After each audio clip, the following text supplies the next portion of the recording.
आज का डिक्टेशन 100 शब्द प्रति मिनट स्टार्ट होगा 5 सेकंड बाद।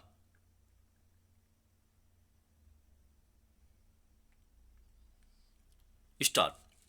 पिछले कुछ समय से भारत और चीन के बीच सीमा पर शांति बनाए रखने के मकसद से वार्ताओं का क्रम जारी है और इससे उम्मीदें भी जगी हैं। मगर विचित्र है कि दोनों देशों के बीच हर औपचारिक बैठक के बाद इसके लिए व्यावहारिक स्तर पर कदम उठाए जाने की घोषणा होती है और अगली बार की बैठक के बाद आए नतीजों से ऐसा लगता है कि फिर से उन्हीं पुराने मसलों को सुलझाने की कोशिश की जा रही है।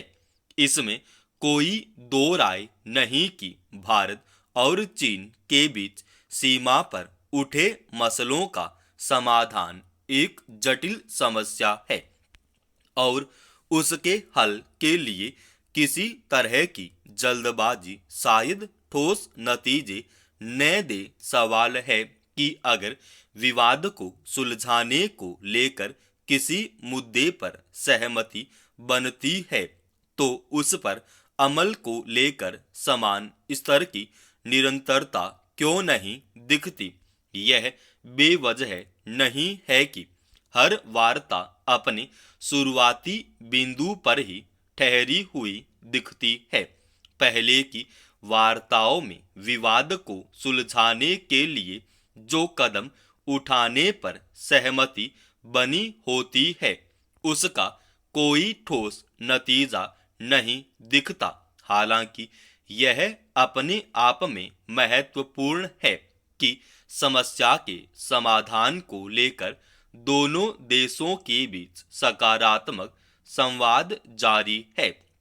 गौरतलब है कि राष्ट्रीय सुरक्षा सलाहकार अजीत डोभाल और चीन के बीच विदेश मंत्री वांग यी के बीच बुधवार को बीजिंग में बैठक हुई।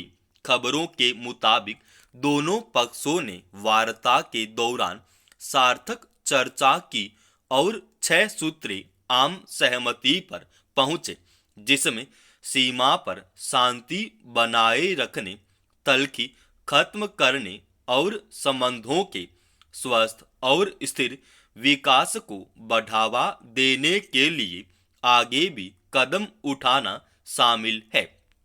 अब तक की बातचीत के समाधान के जो रास्ते तैयार हो सके हैं, निश्चित रूप से उस पर आगे बढ़ने की जरूरत है और यह तभी संभव है जब सहमति के बिंदुओं को जमीनी स्तर पर उतारने की कोशिश हो।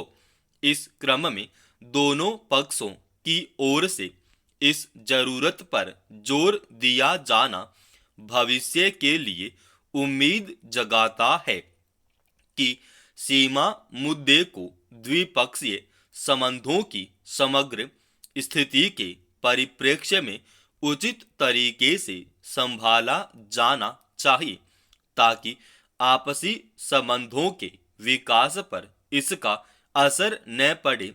यह एक अहम पहलू है जिस पर एक परिपक्व समझ और सहमति बनाया जाना जरूरी है क्योंकि सीमा पर विवाद के संदर्भों के समांतर भारत और चीन के बीच अनेक स्तर पर परस्पर हितों पर आधारित संबंध है और उन्हें संभालना भी आवश्यक है।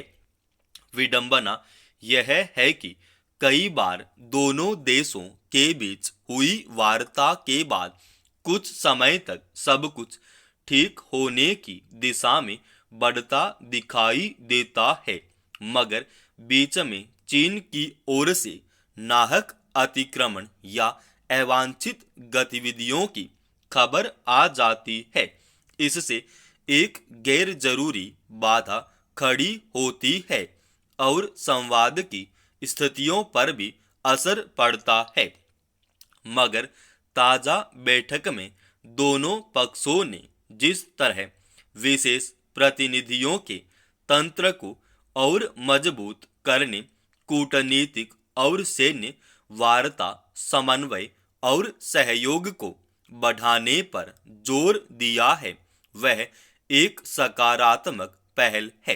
पिछले कुछ समय से भारत और चीन के बीच सीमा पर शांति कायम करने और समस्याओं का दीर्घकालिक हल निकालने को लेकर हुई वार्ताओं के बाद स्थिति में सुधार को लेकर एक स्पष्ट तस्वीर बननी शुरू हुई है। खास तौर पर 21 अक्टूबर को हुए समझौते के तहत पूर्वी लद्दाख से सैनिकों की वापसी और गश्त को लेकर सहमति बनी थी। अब जरूरत उससे आगे का रास्ता तैयार करना है ताकि द्विपक्षीय संबंधों में खटास को पूरी तरह दूर किया जा सके। मुंबई में पर्यटन के लिए निकले यात्रियों को क्या पता था कि वे हादसे की नौका पर सवार हैं। बुधवार को हुई दुर्घटना ने एक बार फिर कई सवाल खड़े कर दिए हैं, जिसमें घोर बदइंतजामी उजागर हुई है। इंजन परीक्षण के लिए जा रहा नौसेना का पोत अचानक नियंत्रण खो देगा।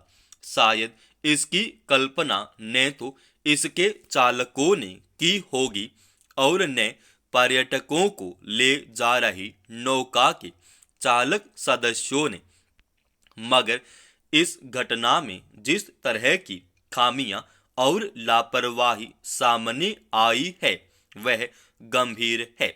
दुर्घटना से पहले यह नौका गेटवे ऑफ इंडिया से पर्यटकों को लेकर एलिफेंटा द्वीप जा रही थी।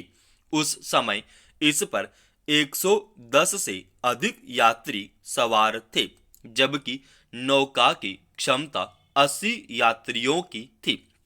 सवाल है कि निर्धारित संख्या से अधिक यात्रियों को ले जाने की अनुमति किसने दी। संयोग की बात है कि हादसे के तुरंत बाद समुद्री पुलिस, तटरक्षक बल और नौसेना के बचाव दल के साथ मछुआरों ने भी आगे आकर 99 पर्यटकों को डूबने से बचा लिया। अगर जरा भी देरी हुई होती तो कई और यात्रियों की जान चली जाती। दुखद है कि 3 नौसैनिकों और 10 नागरिकों को नहीं बचाया जा सका। यात्रियों को सामान की तरह लाद कर ले जाने वाली नौका का संचालन करने वाली कंपनी अगर यात्रियों की निर्धारित संख्या का नियम तोड़ने पर सख्ती दिखाती और नौका पर हर यात्री के लिए जीवन रक्षक जैकेट न रखने जाने पर परिचालन कर्मियों से जवाब तलब करती तो शायद यह नौबत नहीं आती। समुद्र में पोत की टक्कर से नौका पलटने पर आखिर यात्री अपनी जान कैसे बचाते। हादसे में बचे पर्यटकों ने शिकायत की कि नौका पर उनके लिए पर्याप्त जीवन रक्षक जैकेट नहीं थे। यात्रियों की सुरक्षा की चिंता किए बिना नाव किस आधार पर चलाई जा रही थी। जाहिर है ज्यादा मुनाफा कमाने के लिए यात्रियों के जीवन को जोखिम में डालने वाली नौका कंपनियों को भी कटघरे में खड़ा किया जाना चाहिए।